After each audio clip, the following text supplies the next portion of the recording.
Hi there, I'm Matt from the Underground Cookery School, and today I'm going to do a video cookery lesson for you. Well, the first thing you need is a paella. That is actually what this dish is called, and a paella is, you know, in Spain they would say you're going to cook a big dish, and everyone would know what that meant. Now, that pan was already on the hob for a moment, so I've just wanted to bring it up to a really high temperature. So I can throw those chorizo on straight away. I'm going to throw on some diced pancetta. And I'm now going to put in some diced pepper. Now I'm going to put the onion in. Quite a lot of that. And I'm going to give it a good old mix.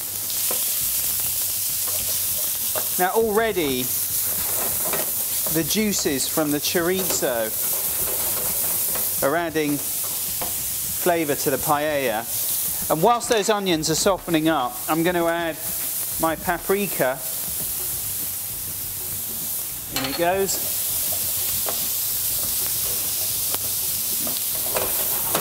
I'm just going to turn that down a little bit, because I'm worried that it's going to be too hot. And in fact, what I'll do initially, that's just to stop anything from catching on the bottom, but it's going to add flavour. I'm going to add the garlic now. I don't like to add garlic to a dish until I absolutely have to, because I don't want it to burn. I'm going to add some thyme. I've got some dried chilies here, which are really going to set this dish on fire. And now I'm going to add my rice. It's called calaspara rice. It's a much thinner grain than you would normally get with just sort of regular basmati rice, but it's perfect for this. If you can't find it, it's fine to use arborio or risotto rice. You'll get a similar sort of result, but we're going to try and keep this as authentic as we possibly can. For that reason, I'm now going to add. Let's put the wine in next. And the reason you would put the wine in before the stock is I just want to cook that wine down, just to burn the alcohol off. So from this point I'm going to turn the heat back up again. There we go. Just get that going. And now, just for colour more than anything else, I'm going to add one of the key ingredients, which is the saffron. Now, it's not going to have an immediate effect, but it will turn this dish a sort of traditional Spanish crimson, you know, after the cooking time has developed. Right, most of the wine now has either been absorbed or burnt, or the alcohol burnt off. So now I'm going to add some chicken stock, and I'm going to put enough in here just to cover most, if not all, the rice. And what I'm going to do for the next 10 minutes is just keep working this dish so that all the rice is absorbed, and where necessary, adding more stock. So you won't see anything for the next 10 minutes other than knowing that I'm going to cook the rest of this dish down.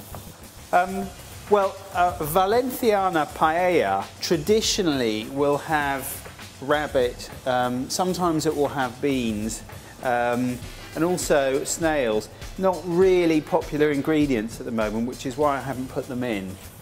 Now this rice has been cooking down for about 10 minutes. Just before you came back on the scene, I added a bit more stock, because I'm now going to add lots more ingredients. As you can see, I'm just going to turn this around. You should keep turning the pan, because different parts of the pan will get hot at different points. And you see, you want to make sure that you work tidy. I'm just going to get rid of that. See, this is how it really is, i.e. not TV cooking. I'm now going to add, I browned off some chicken thighs, so I'm going to add those to the dish. So just liberally scatter those around like that. Here's the thing about cooking that you know, you've got all those lovely juices in there, so use them. Yeah. I've got some frozen peas. I'm going to add those. Just dot those around. I've got some concasse, sometimes known as diced tomatoes. So those are going to go in all the way around. And I've got some squid, pop those in. Like that. And I've got some clams here, so they can go in. Lovely. And finally, I've got some prawns, which I'm going to add. Nice big jumbo prawns. And I'm now just going to carry on cooking this for about another 10 minutes, by which time our paella should be absolutely fantastic. The key now is just to ensure that none of it burns, so just to keep it moving and just make sure that where the heat is.